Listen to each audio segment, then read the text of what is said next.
Okay, so the photo I put up a little bit earlier seemed to have caused quite a bit of attention. So here's what we're doing. After driving Craig's, and he's set the standard or the bar very high with his sub 20 second 0 to 100, this is what we're going to do. So we have the original turbo of his 366. So we're going to get that high flowed to put onto my engine. And then that's a Patrol intercooler, top mount intercooler that I'm going to modify.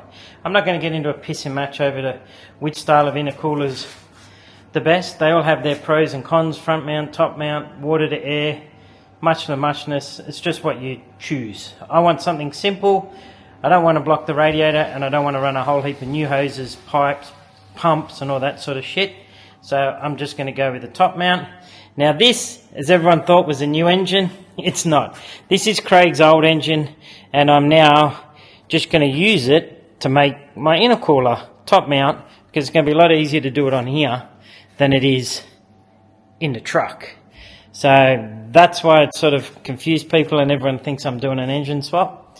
So that's what it's at. So we're going to dummy the cooler up on my truck, get some measurements, transfer it onto this engine, and then I'll build everything on this engine, which will make it a lot easier to swap it out when I need to onto the real truck. So basically it's going to mount, well, it's top mount, so it's pretty self-explanatory, but it will sit neatly in here.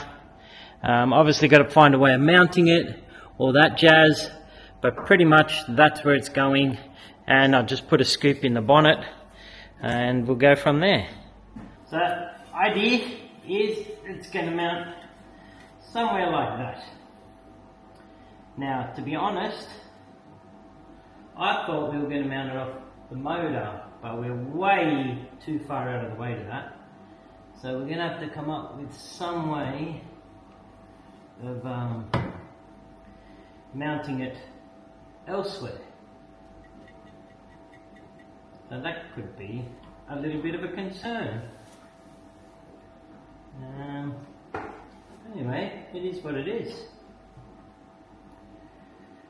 We will still try and mount like a dummy thing off the motor just to support it, so that we can do all the pipe work over there.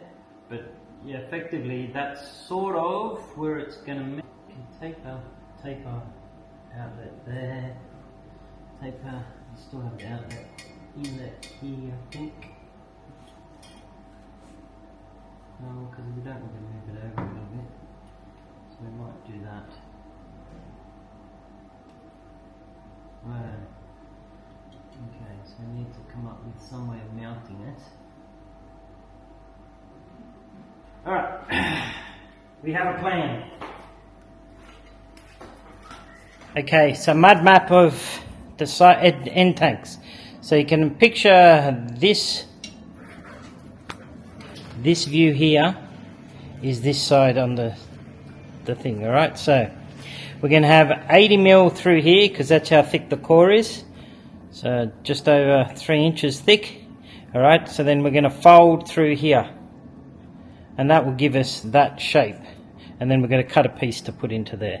So the two widths of these, from here to here, this one will be 65 mil, which will be the short, the inlet side. And I know the picture out of proportion. And this one on the other piece, so I've just done the same measurements on one piece, but it's two separate pieces. So from there to there will be 90 on the other side, which is this one. Now I didn't have any... I thought I had some 3mm alley. I was going to cut and fold all this shit up tonight. And if I was really tricky, I could trim and make all this out of one piece and just which I may start again. If I was really tricky, I can actually make this all out of one piece, fold it, and then just have 4 welds. So I may still do that yet. We'll see how we go. So anyway, I didn't have any alley here, which I thought I would. So that's a little bit frustrating. So what I did instead was take some measurements off the truck to where this cooler was going to sit, and so I've made a couple of jigs and mounted the cooler to the side of the motor. So that's where the cooler is going to sit in relation to the engine in the truck. So now, once I've made the side tanks, I can then, you know, make all the plumbing in here. As you can see, it's a shit ton easier, and replicate it maybe. If there's enough interest, I'll make them as a kit. And you'll be happy to know, get online. The Overland Mogs website is up and running, so please buy some merchandise. Help me out, keep the channel going, and help me make the videos. So we can tape our outlet there. You still have the outlet inlet here, I think. Because we don't want to move it over a little bit, so we might do that. Right. Okay, so we need to come up with some way of mounting it. It's going to make it fairly easy for the pipe work, to be honest. Down, straight. Yeah. Alright, we have a plan. Alright, so that's the shape of the tanks currently. That's the cooler currently. So what we're going to do is make some tanks like that.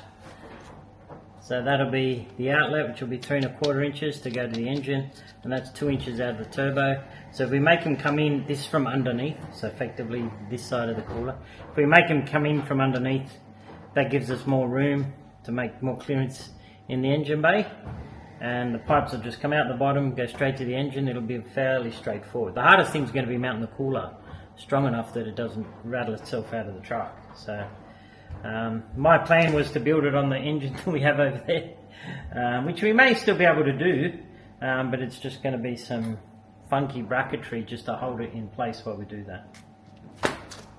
Anyway, we're going to cut the tanks off this now and go from there.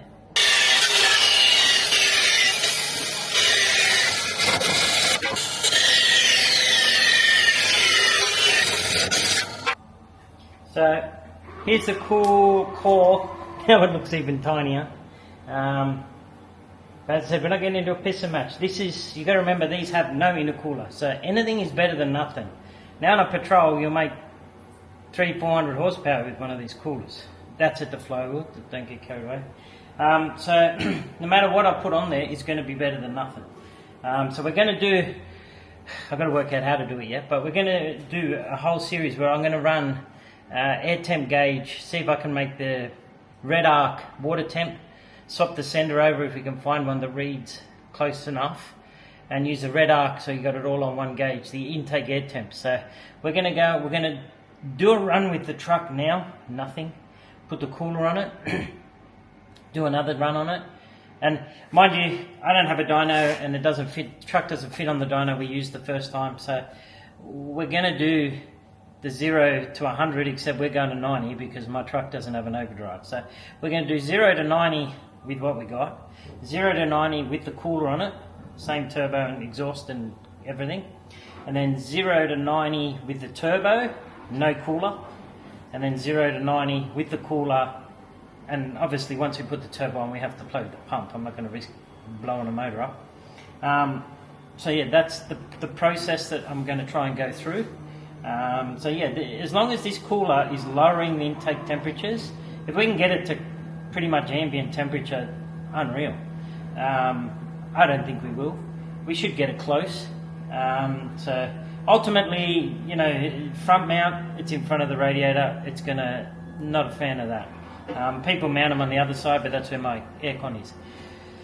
The whole water to air thing, you know, I think they're too complicated for what they are. They are probably the most efficient setup, but all of the setups are going to get heat soak eventually. How much heat soak just depends on the setup. Now the trucks are just so basic. I'd rather have basic than a whole heap of hoses, another radiator, another fan, another this, another that, just to go wrong. You know, these things have to be able to be fixed out in the middle of the bush and have backup to fix them. It's all well and good to have the fancy shit, but if you don't have the backup to fix them or to buy replacement parts, you might as well throw the fucker in the bin. Anyway, so that's the pissing match over with. This is why I'm running this. that's all there is to it. So let's see what the 0 to 90 kilometre an hour runs do for us, and that'll say whether we're going forwards or backwards. Okay, so here's where we're at. So that was the drawing you would have seen me last night. That's what we ended up with. That's it, all traced onto the aluminium, which is just cut out on the bandsaw. Nothing exciting to show. And that's one folded up. So now we're going to tack and weld them all up, weld them to the cooler, sit it in there, and work out where all the pipes go. Alright, now, trick with aluminium, people, everything has to be spotless. So usually I just use Metho to clean everything. Like that rag there, that is from wiping all the shit off the aluminium. That's how dirty it gets. Even your filler rod, wipe everything with Metho. Now I know a lot of people cut this sort of stuff out using a grinder, same deal, rubbish. The 1mm blade leaves fibres in here and makes the welding horrible. So if you're going to do that, you then got to use a die grinder, or you can get away with sometime with like a deburring tool. Run it all down all the edges to get them as clean as possible. Aluminium is a pain in the ass. Rewarding when you do weld it nicely. But yeah, same things. Cleanliness, everything has to be spotless. And get yourself comfortable. You know, if you want to weld there, get yourself, rest your hand, be comfortable. Yeah, that's my welding tip for the day.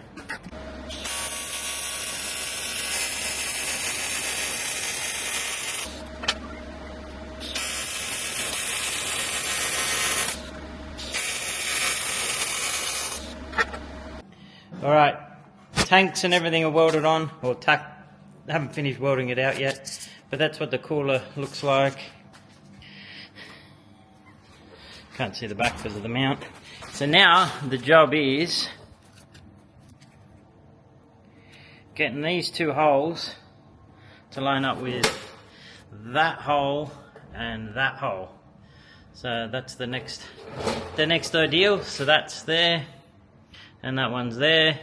So how we do that is obviously some alley bends. So that one I sort of pre-cut because I was mucking around a little bit last night with it. And then that'll be on there to put a nipple. Now, we're getting a bit wanky here. So this is the turbo that's going off to get high flowed. Now, it runs a V-band here. So we have two options. I can just cut that off, weld a bit of tube, obviously smaller than that, or a bit of tube, put a bead in it, and then call it done and put the silicone hose. But just purely for the nature of the video and everything, I've got this bit of billet, so we're going to machine the other half of the V-band because I don't want to cut it off the factory pipe, and it's odd shaped anyway. So we're going to machine that, the other half of the V-band, and then step it down for the silicone hose. So yeah, just purely because I can. That's the way we're going to do it. So my poor little Hercus lathe only has a tiny chuck, and I don't have reversible jaws for it, so it can't hold the 75mm piece of billet to make the thing. So we're going to bore a hole in the mill and then take it out with, you know, an end mill sort of thing to get some sort of size so that we can hold it on the inside in the lathe. So the moral of the story is that my lathe's really not big enough, but it's all we have, so it's all we're going to use. So yeah, we'll bore a hole in the middle of this, and then we can hold it on the inside in the lathe and do the rest of the machining.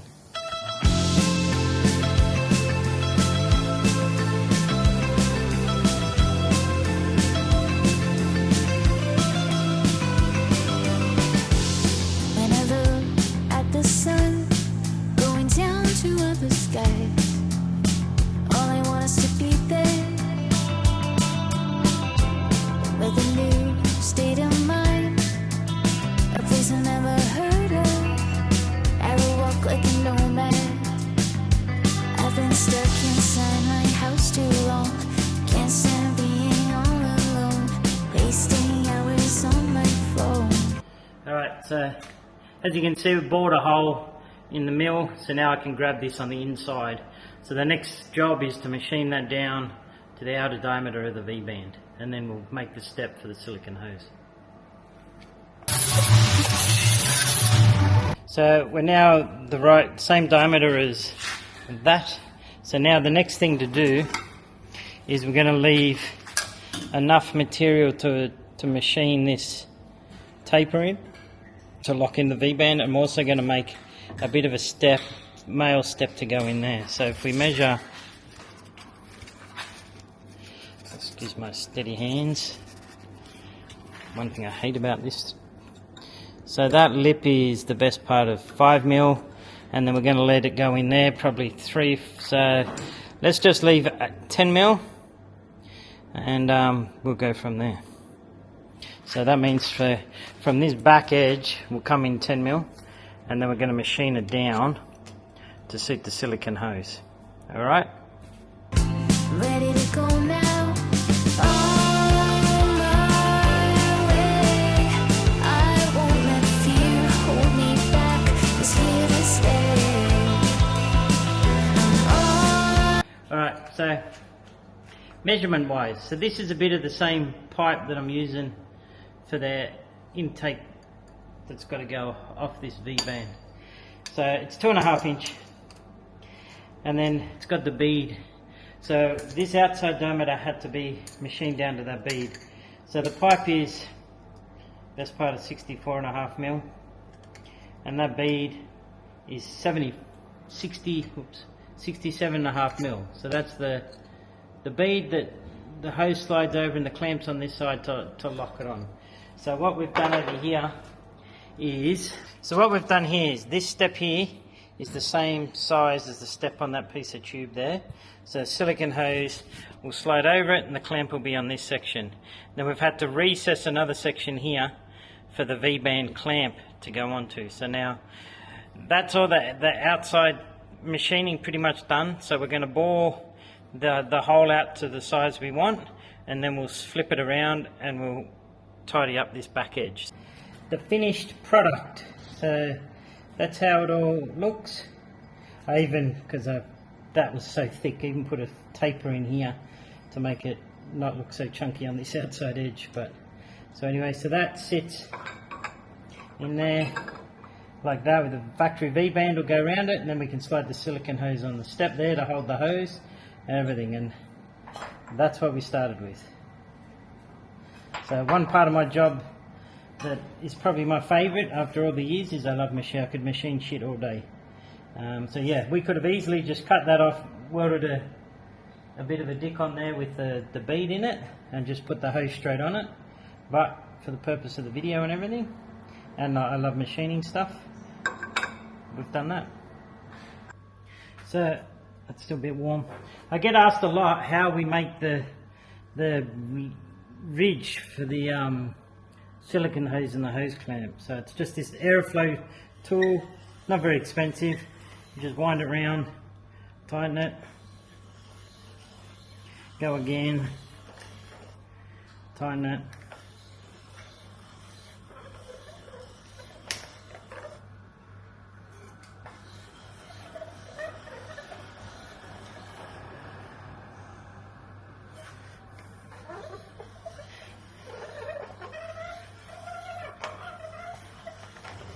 There we go. So that's what gives us the bead around to hold the hose on.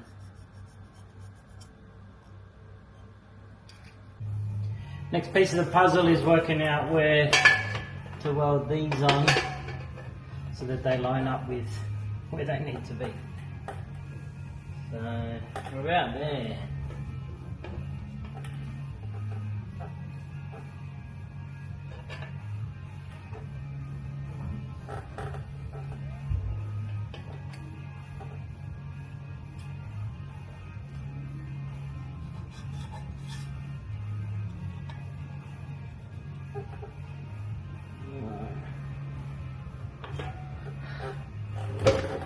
So we'll take the cooler off, we'll take that one on, get that one all sorted, and then we'll muck around with this one. I've had to just take the adapter in because I haven't taken the V-band clamp off the truck. I'm not going to take it all off just for the purpose of this. So we'll pull the cooler back off, tuck this, sit it in, happy with it, weld it up, and away we go. So there's the pipe tucked in. As you can see, heads towards there. So I've got a bit of silicone hose that steps down to fit around that and that. I'm not a big fan of silicone, but unfortunately these trucks need a bit of movement between the two, so it is what it is. But anyway, so we'll put silicone there, and then we'll get on and finish the other pipe from here to my fitting that I machined up yesterday. This fitting here. So we're on to the second part of the puzzle. We're gonna somehow join that so we'll just make a couple of marks about where my thumb is, my thumb and finger.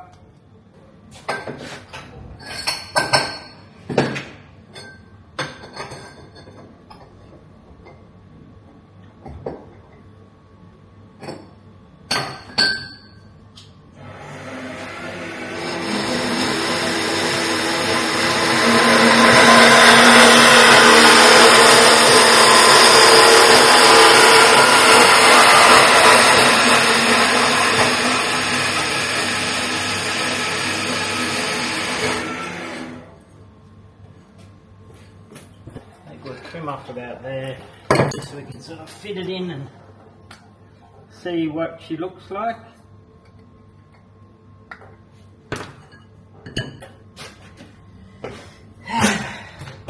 Here I am.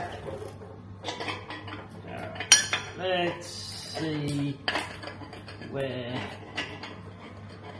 we end up here. Alright.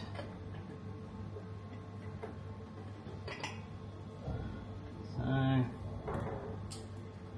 that is not good, or it is good, Sam? Let's make a decision. Probably a little bit short, to be honest, which is going to frustrate me because I should have known better. No, it's not too bad. Alright, so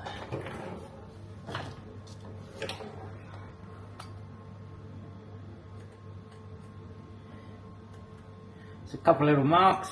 We'll go and tack it, play with it a little bit more. I think I've cut a little bit too much off that end, which is going to shit me, because silicone hose is renowned for being shit. Anything over sort of 15 pounds, not very reliable.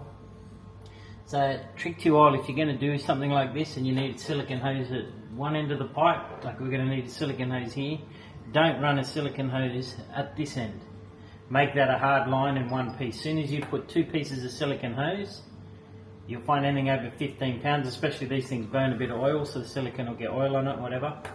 You have the risk of it blowing off. So this is, even if this gap's a bit too big, it's not the end of the world, because the hose can't really go anywhere, because the pipe can't go anywhere. But if it was silicone at this end, I would make that silicone really as short as possible to stop that sort of happening. So yeah, if you're going to make your intercooler, try not to have too many bits of silicone hose.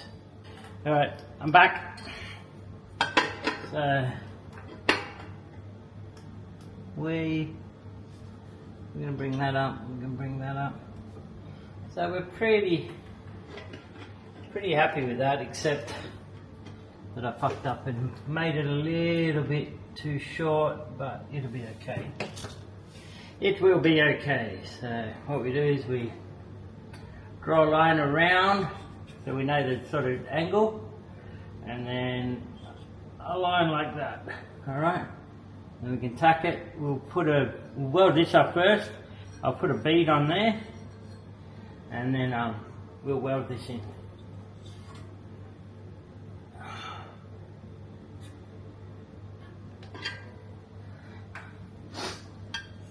And what I will also do, see the line I've drawn around where I'm going to weld, I will trim it back to that, because you don't want this sticking into the cooler. It's just going to create disturbance. So we'll weld this up, we'll put the flange, the ribbon on this, double check, make sure this line is good, and then we'll go to the bandsaw and we will trim it back to that line, so that it's a nice fit on the cooler, it's not sticking inside the cooler. I do get asked a little bit how we weld, especially with our exhaust stuff, how we weld it so neatly. Well, truth be told, at the moment my son Josh is doing most of it.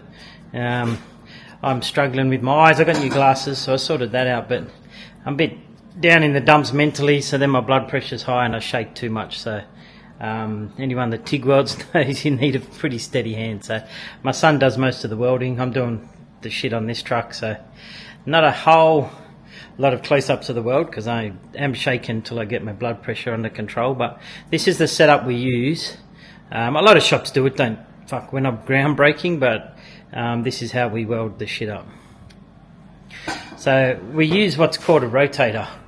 So it's like an electric chuck basically, and so we can vary the speed with that, and then this just controls left or right hand rotation. And then we just rest our hands up on here with the torch, and then start the weld, and then just slowly vary how much that spins. You can see it's spinning slowly at the moment, and just keep welding so we can try and go around in one pass. So, but as I said, at the moment, you know, I'm shaking a bit too much, so it's all a little bit average, but it is what it is. Gloves. I'm going to jinx myself here, and that's the torch we use.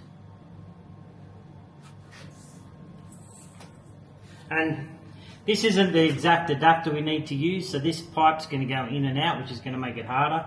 As I said, most of our stuff is stainless exhaust stuff, so we made these jigs to hold the tube. This is 3.5 inch holder, but this is 2.5 inch tube, so it's a little bit dicky. So there'll be no weld porn on this bit.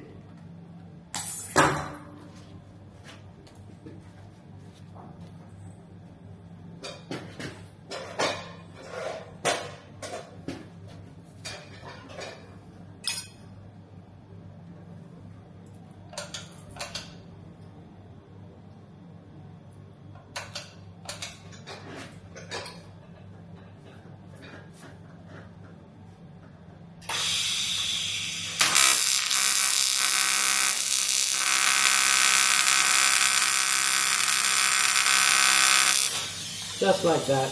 Shaking. Plus being on camera is making me even more nervous, and I forgot to turn the welder down. So we've made a right royal mess straight from the start.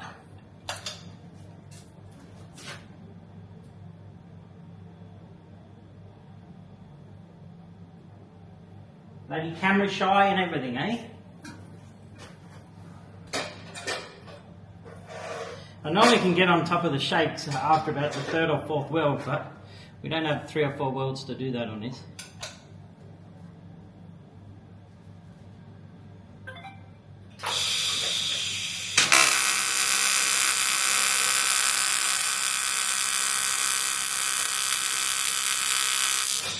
And we can't, we're doing a right royal mess of it.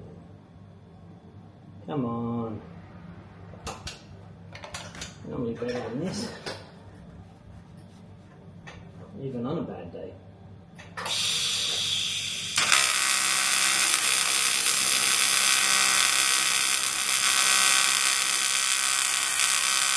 Oh, for fuck's sake!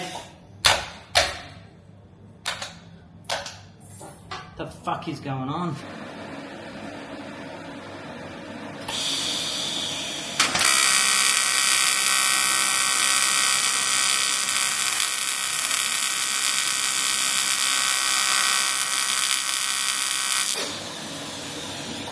Ah, for fuck's sake.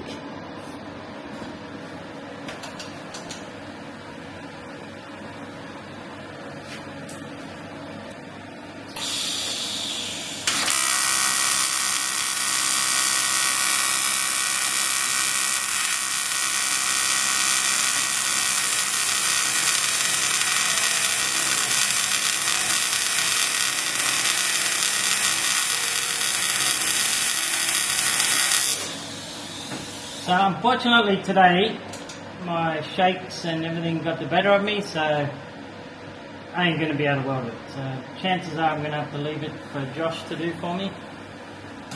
You'll see in the video that I'm just shaking like a bitch. And I cannot stop them.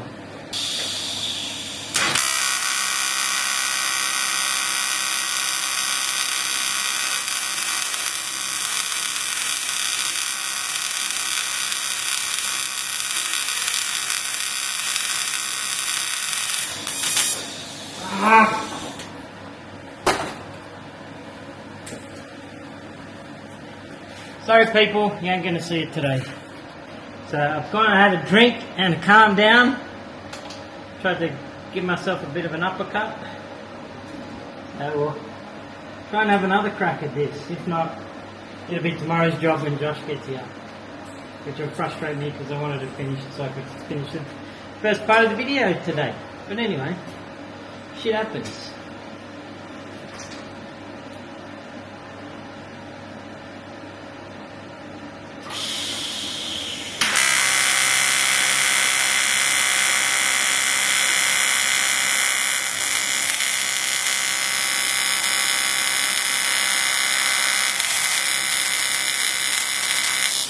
Nope. What is going on? It's not looking good, people. Don't know if you can see in the camera how much my hands are shaking, but anyway, we'll keep trying for a little bit before I totally lose my shit.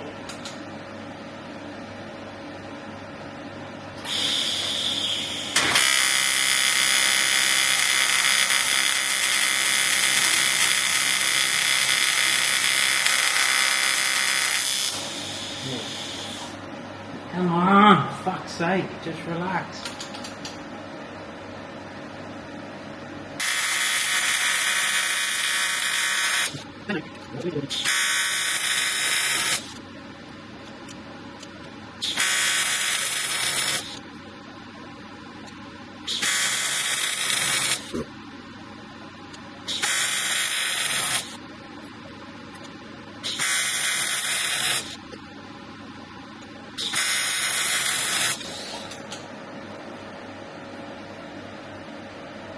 So we'll try and go over a little bit of what we've already done, see if we can neaten it up, and that is what it is then.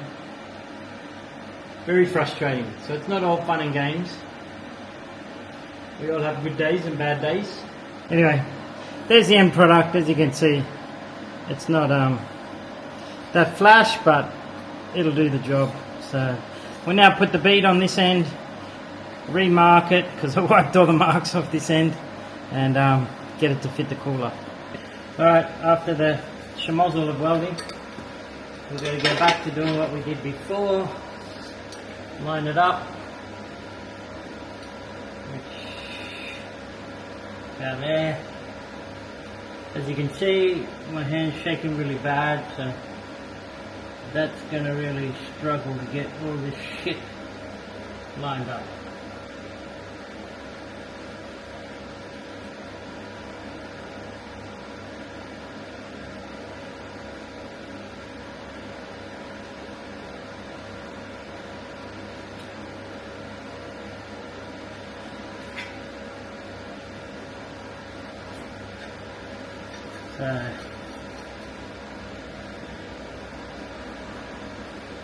So we need to sort of cut that much off it, and then there's a line-up mark, and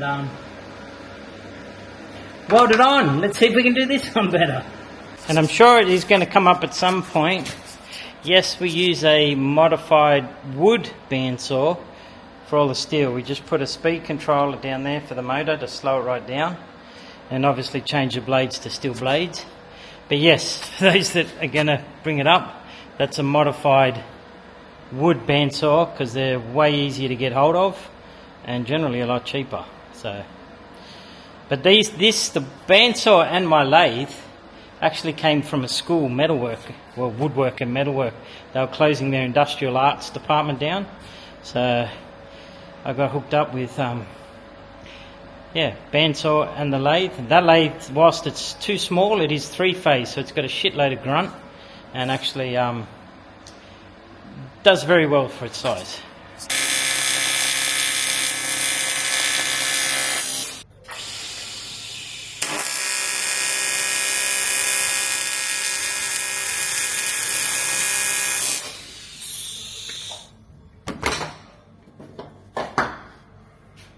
So there we go, people.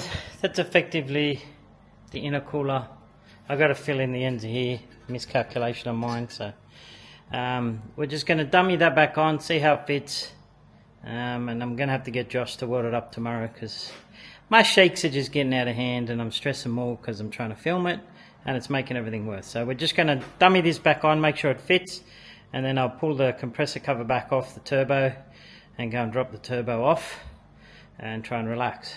Anyway, so that'll be the end of this part of the video. So the next part of the video will be, we'll do some data with the stock. So I found an air temp sensor that's within 3 or 4 degrees of the water temp sensor resistance wise. So we'll see what the ambient temperature is straight up, and whatever that difference is from the day, we're just going to have to add that to the results. So that'll be here in a couple of days. So we'll tidy up this cooler, and then that's about it, because anything else I need to do for the cooler has got to be on the truck, and I'm not going to pull the truck apart, do it, then put it back together to do the standard run. So that'll be the next part of it. So stay tuned, and people, get on overlandmogs.com.au, support the channel, buy some merchandise, help me out. I enjoy making the videos, as stressful and as I was today, which is, you've probably never seen me that stressed actually. So yeah, just if you want to help keep the videos coming, get onto overlandmogs.com.au and help me out.